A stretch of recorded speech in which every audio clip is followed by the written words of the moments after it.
The universe and the world we live in are wonderful.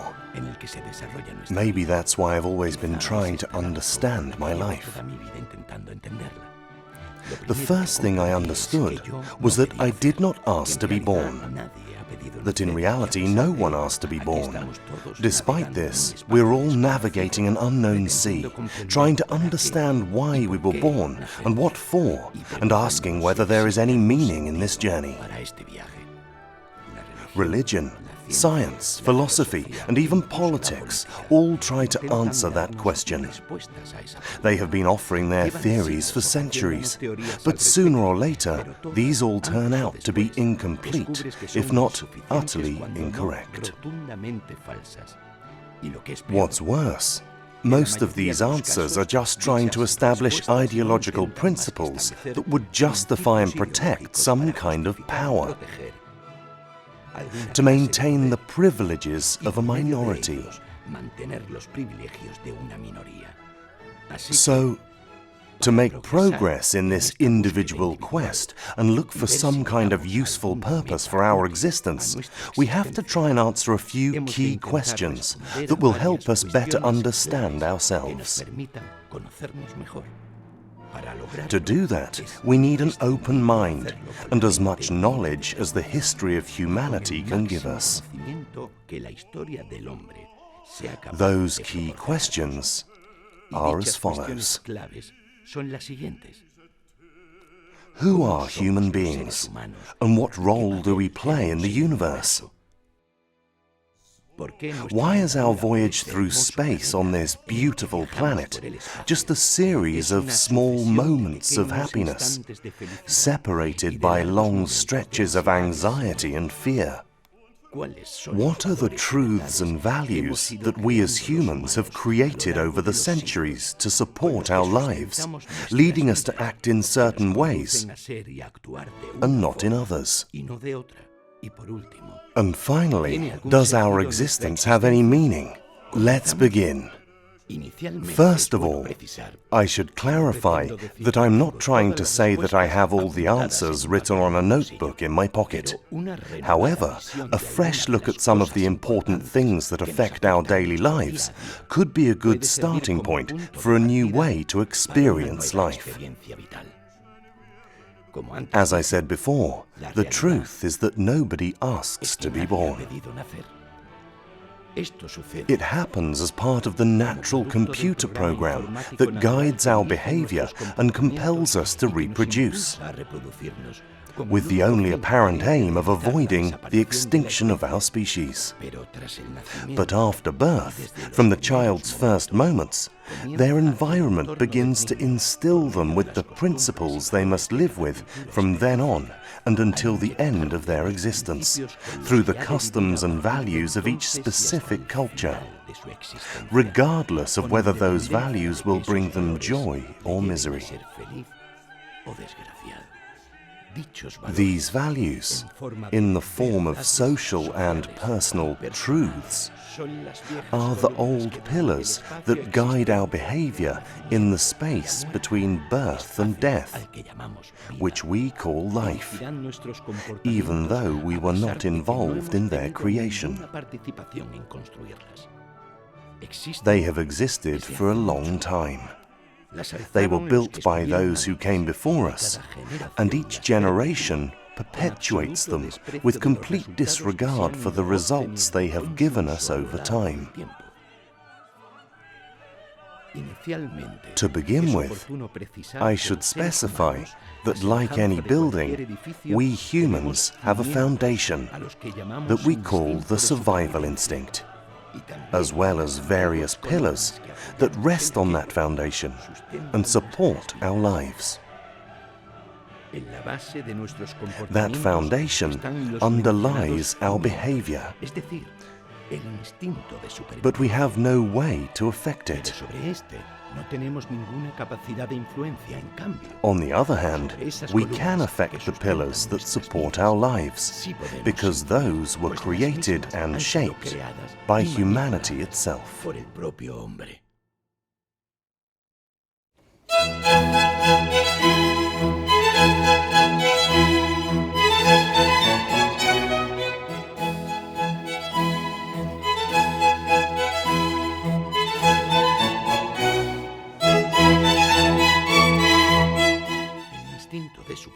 The survival instinct is the basis of all life, and no one can thrive without it.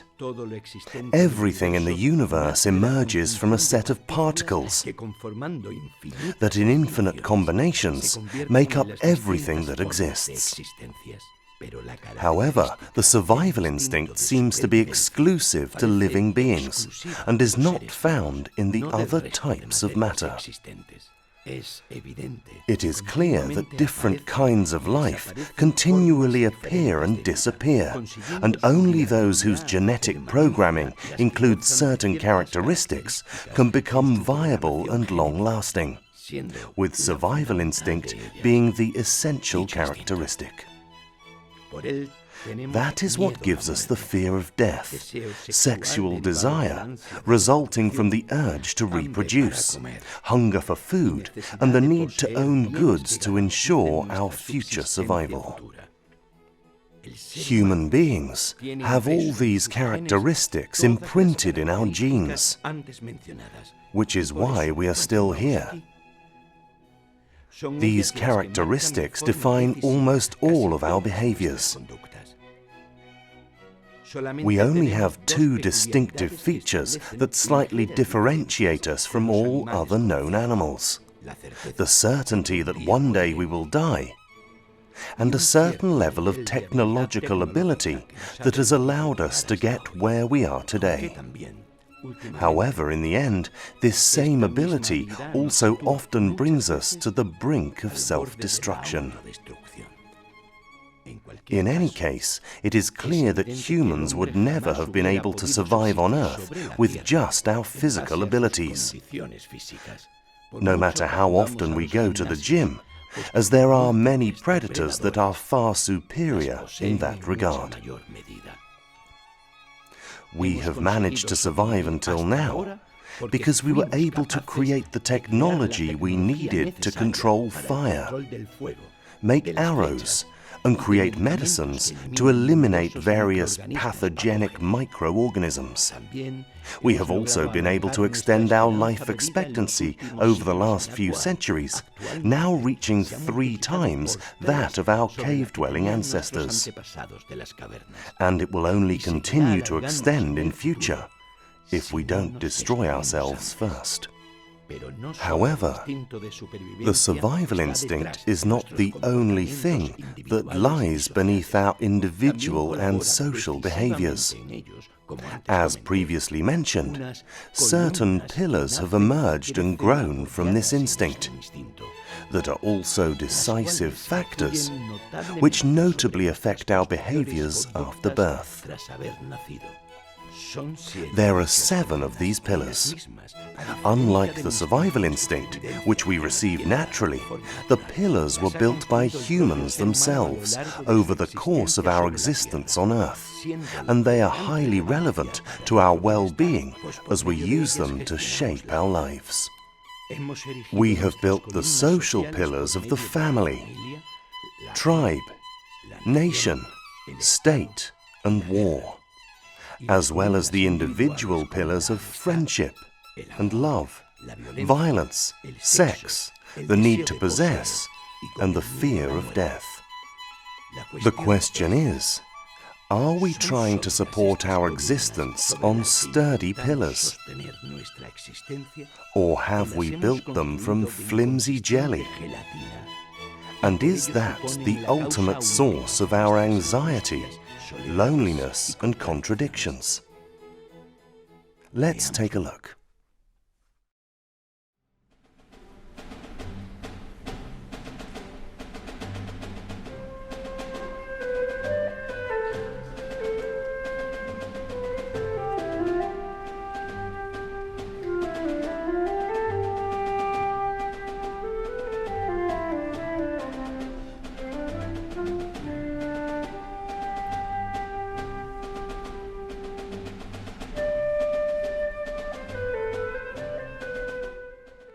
Sex is our first pillar, because its practice leads to the start of life. A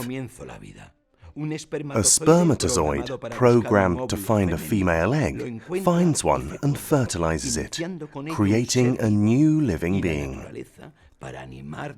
To encourage us to reproduce, nature has caused the sexual act to create pleasurable sensations. Let's look at how human society has dealt with this subject over time. Over the centuries, our social concept of sexual relationships has changed significantly. In fact, many ancient civilizations produced statues and engravings with sexual connotations in the form of phalluses or women with large breasts. This has almost always been interpreted as a fertility cult, when in reality it is more likely to have been a cult to sexual pleasure itself. However, the first important question is, how has society come to have such a negative and sinful view of sex? The explanation is the demonization of sex by certain religions. Let's take a brief detour to talk about these. To begin with, we should specify the following. God did not create mankind. It was mankind that created God. We did so to try to order our minds and find meaning in the apparent chaos of life, which completely escaped our understanding. These uncertainties were the origin of religion. Essentially, monotheistic religions seem to have been the ones that established this negative social perception of sex, particularly Judaism and its variants, including the various types of Christianity. In fact, in the Greek and Roman eras, and in many other cultures, sex was absolutely normal and accepted, and pleasure-seeking was socially well regarded as an end in itself. This pleasure-seeking, without any kind of remorse, applied to food, sex, social relationships, and so on. It was all seen as a kind of recreation, with no moral judgment on any of these activities. This changed in the 4th century CE, when the Emperor Theodosius I declared Christianity to be the official religion of the Roman Empire, which had previously been secular. This was the starting point for transforming the social perception of pleasure in general and in sex in particular. There was one basic reason for encouraging this change in mentality.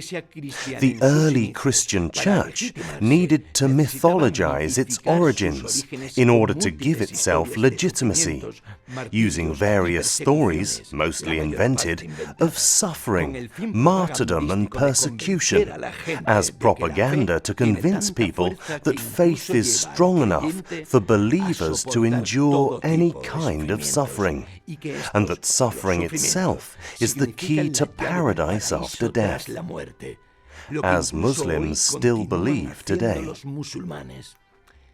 These purely fantastical stories, the Romans did not assassinate children or feed Christians to the lions, enabled Christianity to successfully build up its social recognition.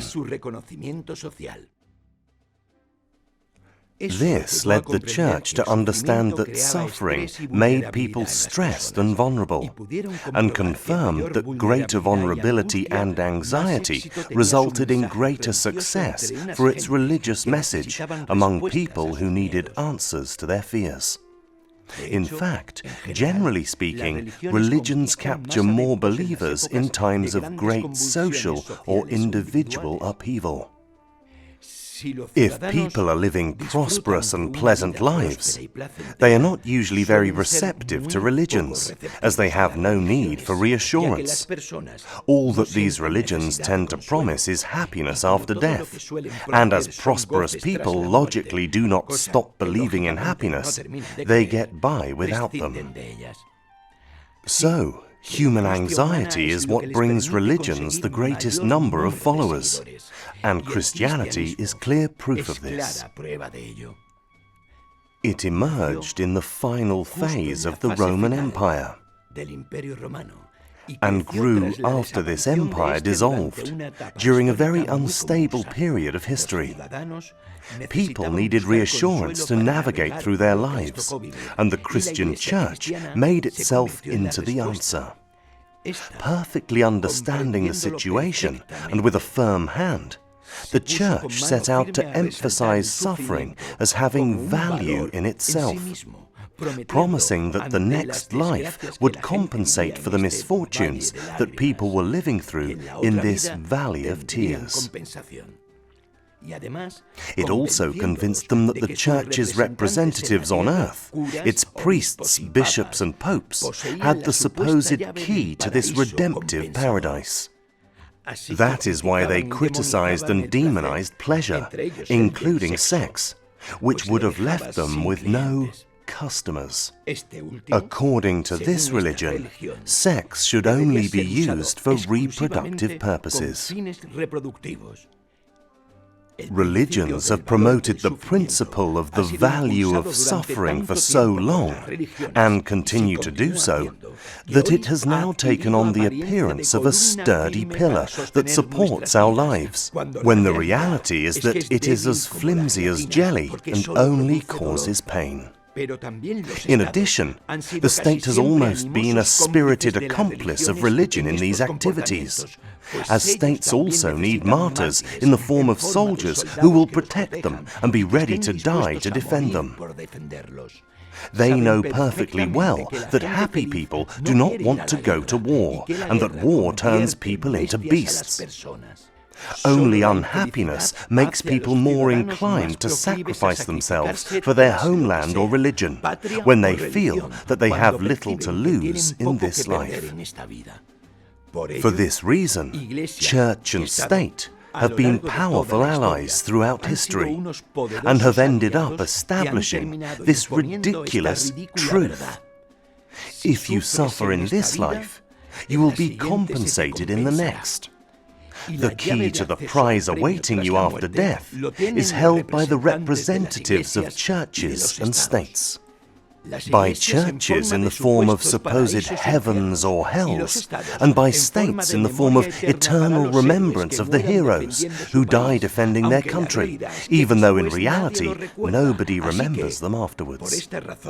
These are the reasons why sex and pleasure in general are the targets of vicious attacks by those who want to control us. It's obvious that the apparent purpose of a human being, or at least the only one we can see, is nothing more than to reproduce and perpetuate the species, even though we don't know what for. That is why sex is important. That is why women, upon reaching puberty, develop the urge to beautify themselves, to attract men due to their natural programming. And as they age, the well-known biological clock reminds them that they need to procreate, making them anxious about it. In men, the same programming leads them to try to appear masculine, mature, powerful, intelligent or strong, so that they will be chosen by the female of the species. However, this behavior is not really anything original, as it also happens throughout the animal kingdom, since we operate on the same instincts as all other living beings. On the other hand, there is another problem that is indirectly related to sex that emerged after the fall of the Roman Empire.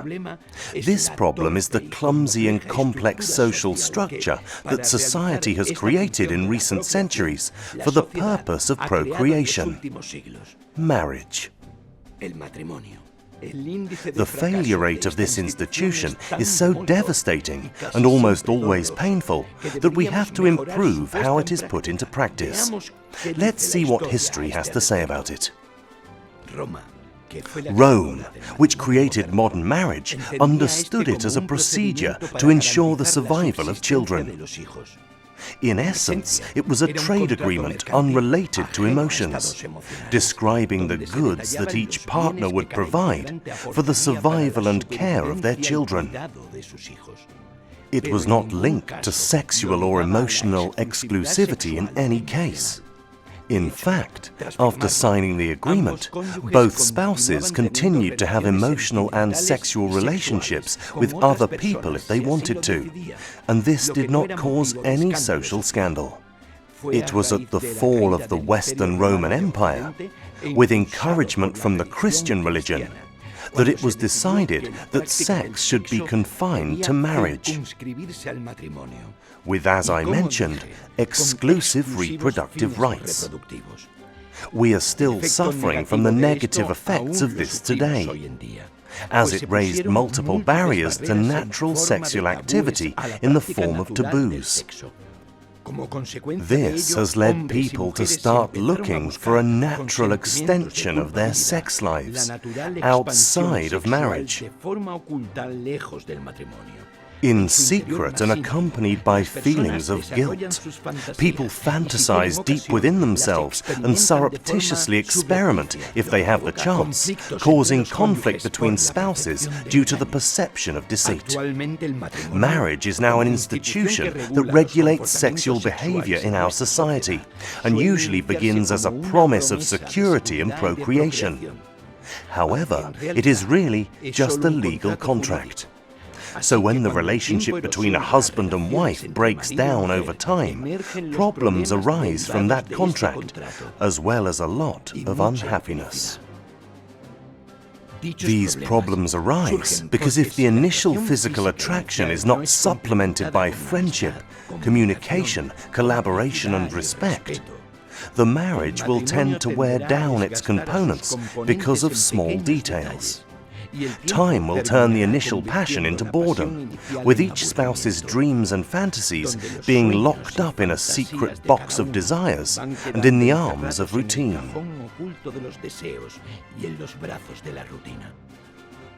Marriages that are based only on the initial heat of sexual or emotional attraction therefore tend to be short-lived if they are not followed by the creation of a much deeper relationship, where each contracting partner adds to the life of the other, rather than subtracting from each other's possible life experiences. Sexual activity, in terms of the variables that each person freely decides on, should not be limited by the institution of marriage for either men or women, because it is a completely natural act, just like eating. Both these acts have two functions. For the former, reproduction and pleasure, and for the latter, nutrition and pleasure. These functions are not only compatible with each other, but should be actively sought out as another way of enjoying life, as these are characteristics that we have been given by nature. We should get down to it, because although we have to seek out pleasure, pain always finds us in the end. En cualquier lugar, vagando por caminos, valles o mar, podrás encontrar lo que yo perdí ayer por no saber cuidar.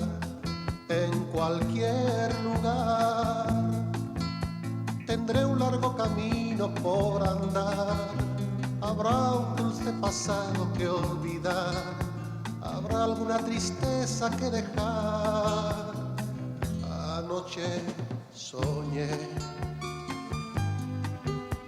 que caía la lluvia detrás del ventanal y yo pensé que juntos encendíamos el fuego en el hogar.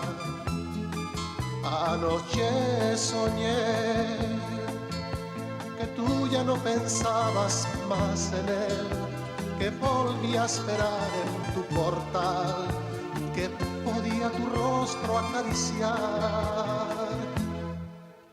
en cualquier lugar. Quisiera poder ver tu cuerpo al sol y detener allí el tiempo, amor, desnudar tu piel y acariciar, y al pensar en ti poderte hallar. Quisiera poder ver tu cuerpo al sol y detener allí el tiempo, amor, desnudar tu piel y acariciar, y al pensar en ti poderte hallar en cualquier lugar. Podríamos de nuevo comenzar. Déjame buscar tu imagen esperando en el umbral, en cualquier lugar. Quedará olvidada esta canción que el tiempo en